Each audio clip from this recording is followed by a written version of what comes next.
know somebody get hot and start dripping on you. Yeah, it's a whole lot of ice on me. Don't stand too close, cause you don't if you say that you might know me. No, you lying, you don't know me, dog. Yeah, it's a whole lot of ice on me. Don't stand too close, cause you. What's going on, guys? Great to be back with you. Welcome back to Run My Crypto. Appreciate you guys for clicking and hitting this video. Make sure you guys are liked and subscribed. Hit that bell notification because you don't want to miss out none of the greatest, best information coming live to you from Run My Crypto.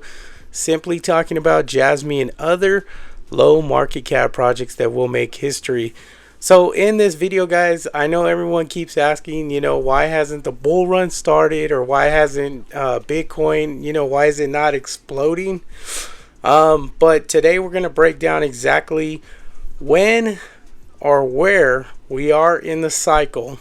Okay, we're also going to talk about why euphoria hasn't hit for Bitcoin and what Japan is basically planning in the sense of IoT, how it might be bigger than AI, and where JASMY coin basically could go with 107 million users. So make sure. So I do apologize right now because I'm under the weather, got sick, so I wasn't able to put out some videos the last couple of days. I did want to go live, but man, I wasn't feeling too good. I was just pretty much feeling like crap. But all right, so let's address what's really the issue here, guys, in cryptocurrency. It's obviously the crypto.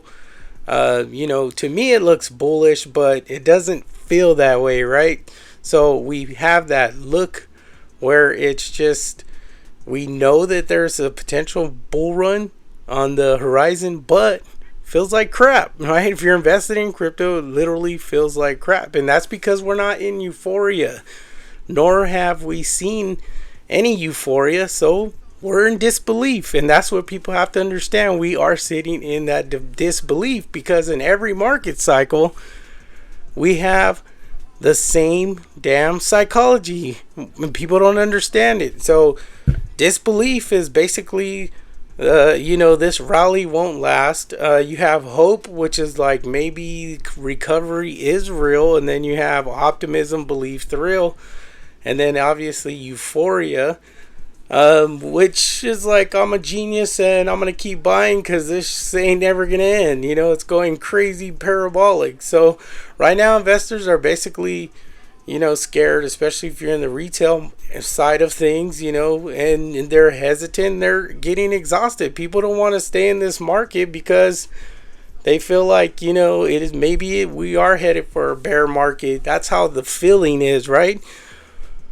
But what do we say? Don't get emotionally tied to our investments, guys. I'm dying to get this out, but bear with me, all right? But the truth is like the bull run really hasn't even, begun, because, it doesn't begin with, when everything feels good and, everybody's happy and it looks like, the projects are going to continue going up. Essentially, what happens is the bull run begins when everyone is in these stages where they're regretting buying crypto, where they're like, damn, I should have sold last December when we were 6x up. Stuff like that, and it suddenly becomes undeniable. Then what happens, we see all these big institutions who are starting to accumulate, retail's basically like, man, I need to get out of here. I should have sold. I'm selling everything,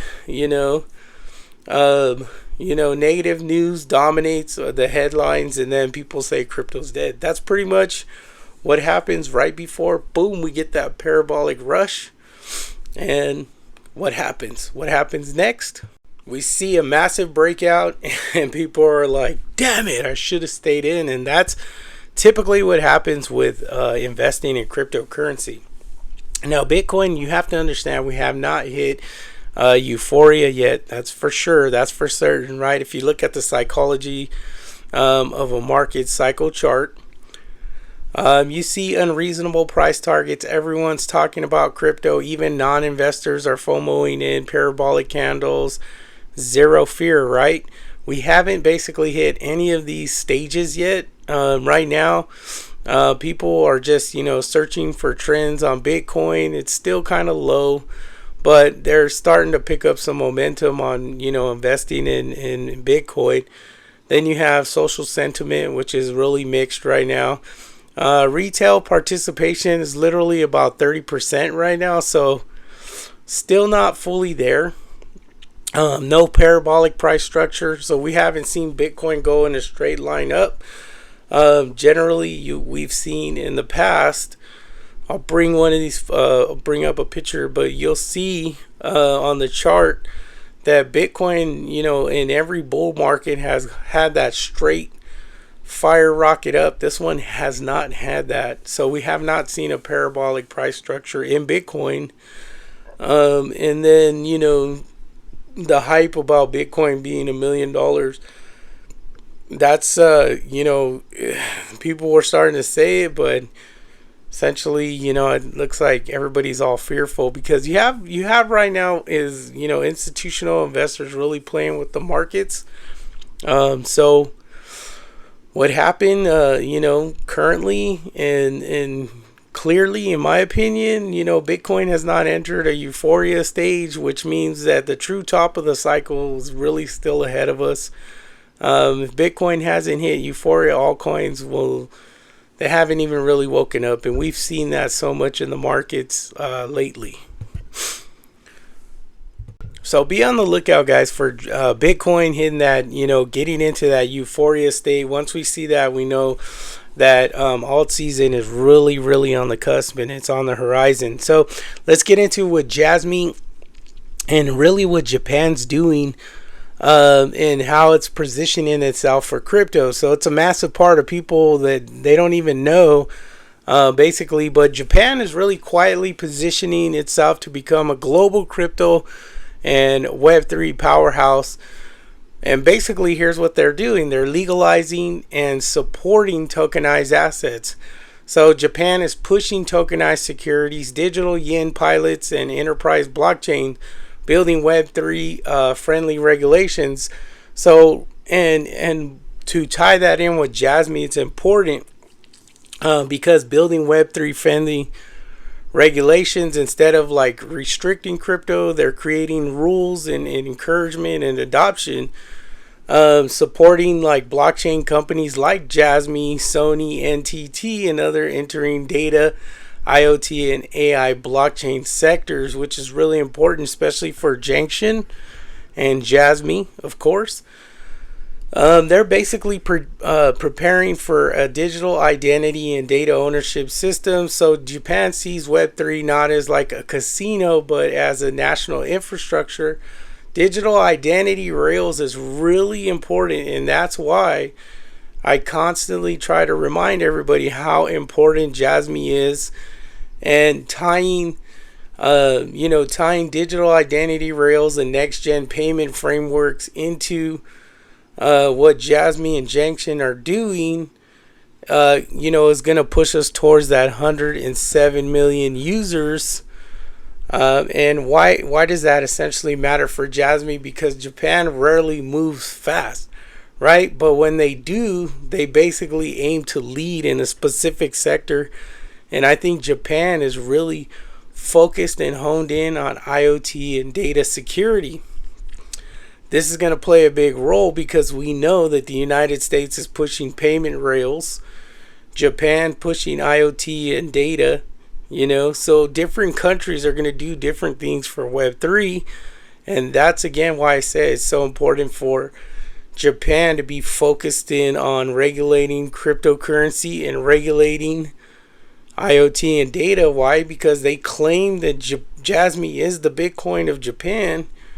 How would they claim that? Simply by announcing that they're focusing on IoT, Web3, and they're becoming a big caveat for Web3 and cryptocurrency.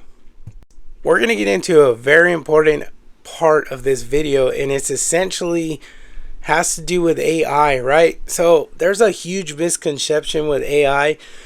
People think that AI is simply everything, that AI is the powerhouse, but in a 30,000 foot view, AI is simply useless without data. Why?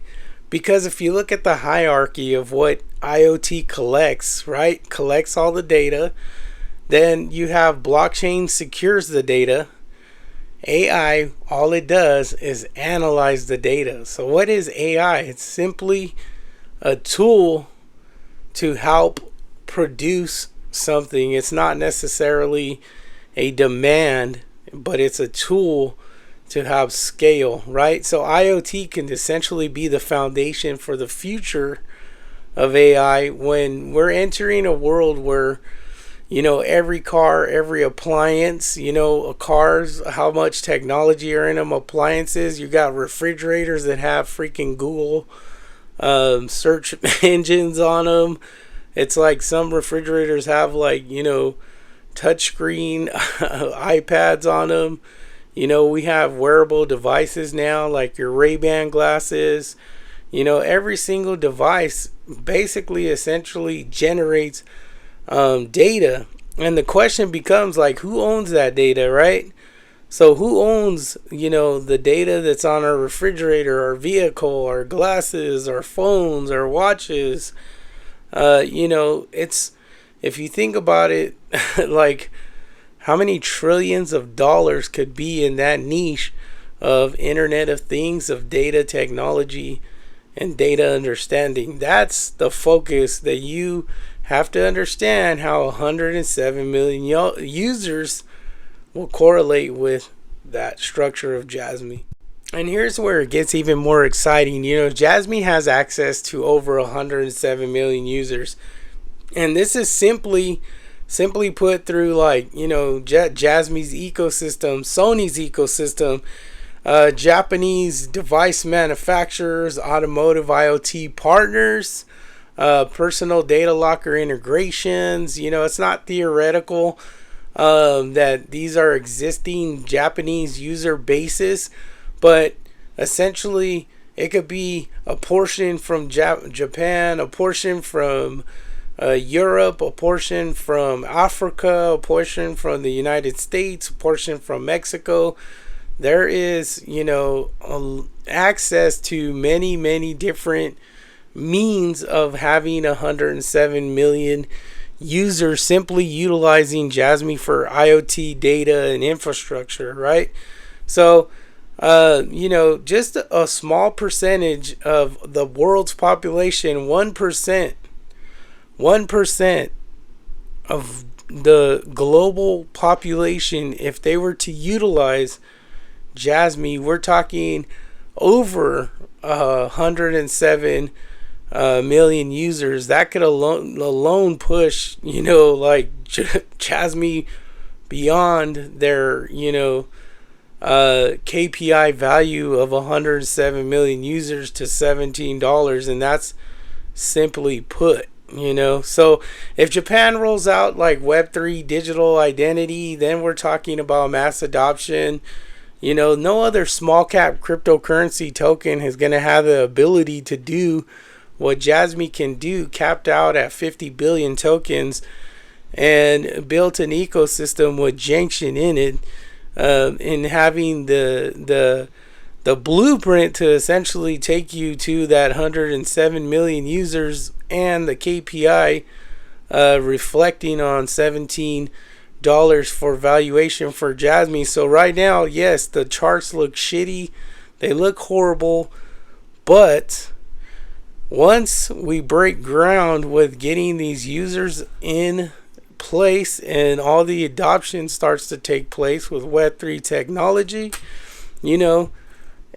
simply put, 1% of the globe is way far beyond 107 million users for JASMY. So in essence, this is not a far-fetched target for JASMY, so keep that in mind. So to sum it all up and close this video out, the bull run, in my opinion, has not even arrived, because we're still in a disbelief stage, not euphoria. We have not seen euphoria. Bitcoin hasn't hit the psychological peak meaning that the real mania phase is still on the horizon.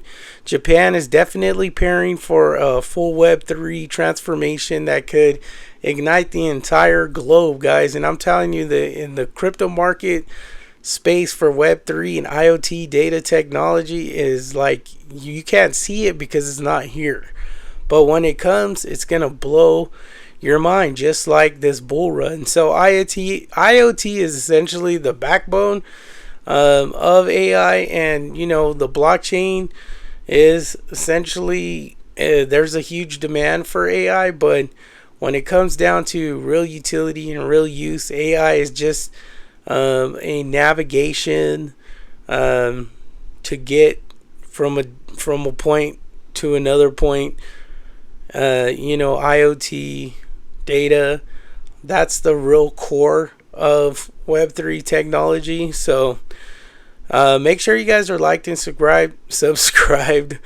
Again, I apologize, I'm a little under the weather, man. My voice is crazy. I just wanted to get this out. So you guys will be seeing this Saturday morning, December 6th, 2025. All right, guys, hit that like, subscribe, share. Take care. Hope you enjoyed it. Be blessed.